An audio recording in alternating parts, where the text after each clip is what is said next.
Good morning. I'm going to try that again. Good morning. Oh, you're awake. Great. My name is Ciaran McCormack, and I am from Ireland, and I have a great tendency to speak quite quickly. So if I do, just wave your hand, and I'll slow down. So what I want to talk to you today about is something that we call School in the Box. But before I do, I just want to tell you who we are. We're a third level institute in Ireland, and in Ireland we are based around designing digital media projects for schools and universities. You're standing in front of the... You see it now? Thank you. Okay, great. So we are a not-for-profit organisation that is based around building projects within education. And this is something that really got my attention quite some time ago, about what Kofi Annan says that education is a human right with immense power to transform. And more importantly, on its foundation rests the cornerstones of freedom, democracy, and sustainable human development. Now that's all good and well, but when you look at this, we have challenges all over the world, being that all over the world, our classrooms come in all shapes and sizes. That's the first problem. The second problem is that traditionally content is delivered by a teacher at the top of the classroom. And that's a way that it is right across the board. And then thirdly, we have all this technology that's out there that we think is a fantastic solution, but it's challenging to get it into the classroom. And there's a couple of reasons for that. The first main reason it's challenging is that, well, we have to start with pedagogy. So we have to understand education. And we can't forget that if we want to put technology into the classroom, the first thing we have to do is talk about teaching and learning. Technology comes last. If we can get teachers to understand the importance of using technology, well then we won't be using the word technology anymore. We'll just be saying it's a tool. And that the tool happens to be a mobile device. And so the first part about this is that we need to remember that in a majority of the world, this right now is how our content is delivered. It's written up on the board. We leave it there, and then we wipe it down and we put something else back up. So if we want to teach a great novel, traditionally in our classrooms, only one page of that novel is up on the board. Maybe for 2 or 3 days. And then it comes down, then the maths, then the language, then the geography, and so on. And with that, you have devices like this. In this case, this is an iPad. And in this case, these devices, if you think of them, are like a blank piece of glass. And with this slate, we can customize it any way we want. So, I want to give my teacher a ruler. Well, I can put a ruler in there. I want to replicate an interactive whiteboard. Well, I can do that with a free piece of software on the iPad. I want to give them an atlas. Well, I can give them the whole tools of my classroom. And all of a sudden, I can start pushing them onto the devices. I can give them books. I can give them everything that traditionally we may have thought that they were missing, or we couldn't afford to buy on a very big scale. And so, while that is great, we have to be very realistic. And if we're realistic, we need to make sure that whatever we give them is very easy to use. Because most teachers that we're dealing with will have never used technology before. So we need a very simple stepping stone. And in this case, if you think about taking an iPad and sticking it to a projector, we can replicate that classroom onto a sheet on the wall. All of those books that we want to show them, all of those apps that we want to put up there, they can all be there. Now, that's all good and well, but the biggest question is the question of access. And if we look all over the world, we have massive challenges, as we all know. The first one, if we look at India alone, 60% of the 1.2 billion population in India have no access to electricity. If we look at more than that, 70% of sub-Saharan Africa, as you guys know only too well, has no access to electricity. If we look at an access to learning, we have the same problems. In Tibet, 35% of Tibetan children between the ages of 7 and 14 have not gone to school. Why? Because they can't get a school to where they are. So we have a question of access. These children are living in such remote places that we cannot get our schools to them. And so with all of this in mind, we think that we may have come up with a solution, but there's a problem. Free electricity, if we want to put technology into the classroom, is expensive. And if we look at it, traditionally, bespoke systems like solar panels like this one, they're fixed, so they can only go to one place, and they can't be moved. The second challenge is they can be very expensive. So free electricity, again, is going to be expensive. And then the third part of it is that in contrast, we think we've come up with a solution for all of this. So before I introduce you to the solution, it's just to remind you that we're a not-for-profit organization. And we're based on the power of sharing what we have to the rest of the world. And what we've come up with is something called a school in the box. And it's based around a very simple concept. It's based around the iPad, with all of those contents that we were talking about. Most importantly, it's based around having solar power. So the iPad is actually powered by solar panels. But on top of that, we need speakers. We want to give the whole experience of technology in our classrooms.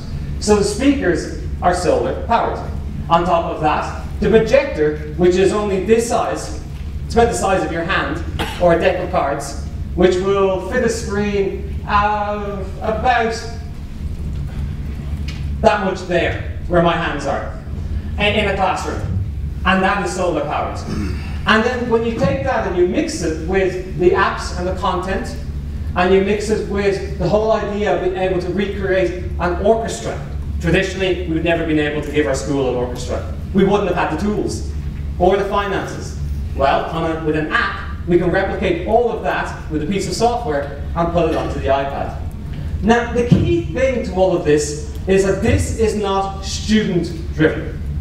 From our belief, and we deal with 3,500 schools in Ireland, and we've dealt with thousands of schools across Europe, is that if any piece of technology is to be brought in as a tool to give you an enhanced teaching and learning, we need to do it teacher first, because it needs to be teacher driven.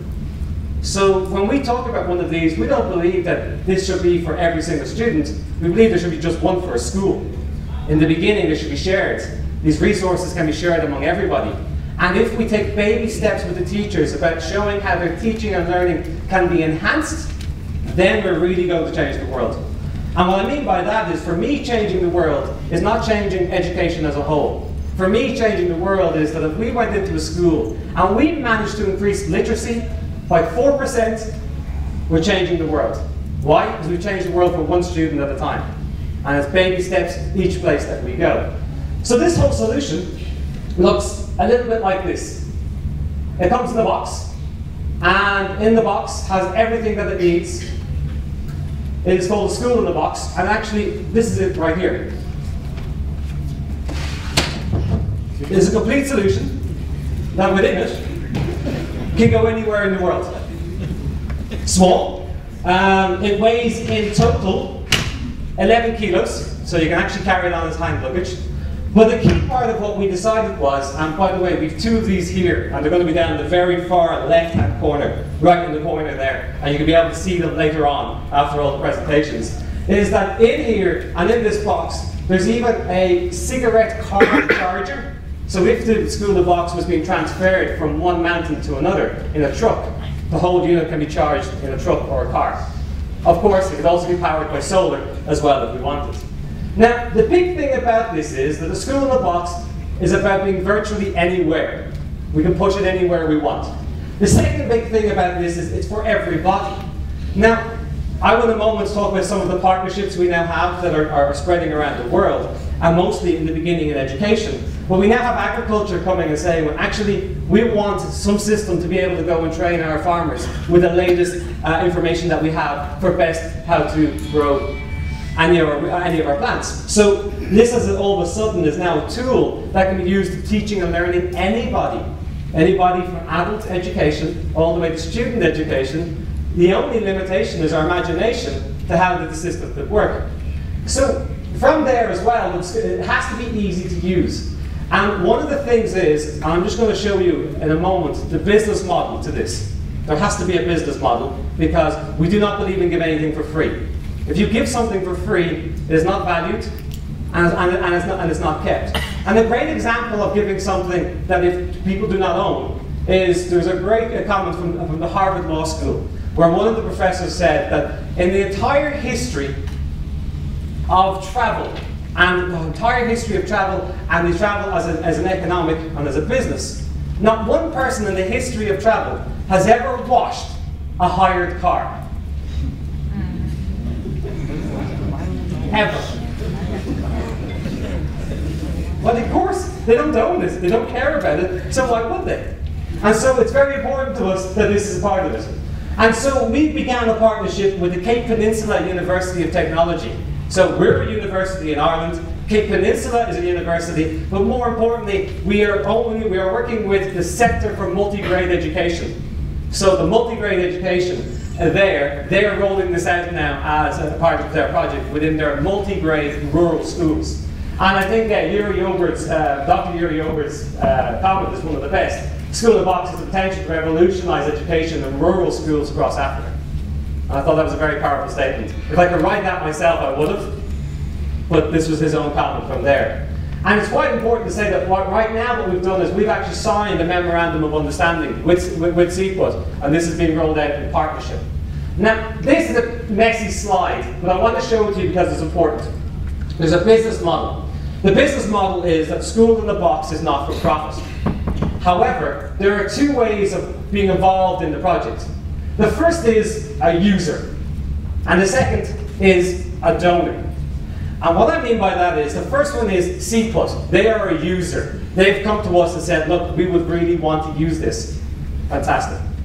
We would not give it to them until we had certain criteria that were met. The first criteria is they have to sign and come on board as a partner. They have to own the project just as much as we do. The second thing, a part of that, is that when they own the project, they then also have to sign up for professional development. We train them for free. So we will train their teachers, or indeed in this case, we train their trainers how to train their teachers and how to do it. The third part is we will work with them in every step of the way to develop the content for the device. So we are helping to digitize the content. We are helping them to tackle every problem that they have. When there's an issue, they can come to us and we will help them solve it. The second part is a donor. So we set up a whole system now that a donor can donate School in the Boxes to a region. But the donor can only donate to people who are using. So if you're using, you have to have signed up for the professional development, you have to have signed the partnership, and you have to have signed up to own the project just as much as we do. And then if you have the potential then for when we are contacting donors that you could receive free units from the donor. But, as we said, nobody's ever washed a car when they've hired it. And because of that, there has to be a buy-in. The partner has to be able to go and say, well, we want some of these, and we're going to show we can make it work. We will work with them, and then our job is to go and get donors to make sure that for the rest of your schools, we will help to try and equip these schools through donations as well. So, the School in the Box model is quite important. And I have 2 minutes left, and I just want to show you one thing. We have thought about everything, almost everything that we can think of. And I need a volunteer from the audience. Sir, would you mind helping me for 1 second? Fantastic, thanks very much. Do you want to just go up here for a second? Just mind the steps. We're very aware that if we take technology, and we try and take technology and give it to students, the biggest concern is it will break. Something will happen to us. This is an iPad. This is my iPad, okay? I want you to be careful with my iPad. I'm just going to put it in its case. Okay? And I want you to step down there, right? Down the steps with the iPad. I have about a minute left, so it's okay. And what I want you to do, how is your throwing arm? How are you at throwing an iPad? You look very worried. Okay. I want you to throw the iPad. Wait. I want you to throw the iPad to me, okay? I promise you I'll catch it. Pause. If I miss, you have to buy me a new one. Here we go. Ready? 1, 2, 3, throw. Ready? 1, 2, 3, throw.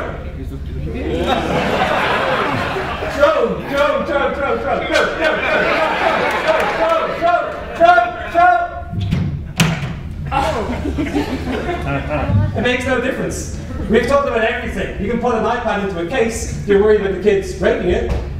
They won't. So what we've tried to do is literally think of every perspective and every way that we can take a device, put it into anybody's hands, and make sure that it's going to be completely safe. I promise I'll be 15 minutes. I think I'm about 30 seconds over. So if you would like to know more about the School in the Box, we will be down in the corner for the rest of the day, but again, they won't be on show until after all the presentations. You're more than welcome to come down and take a look at it. Thank you very much.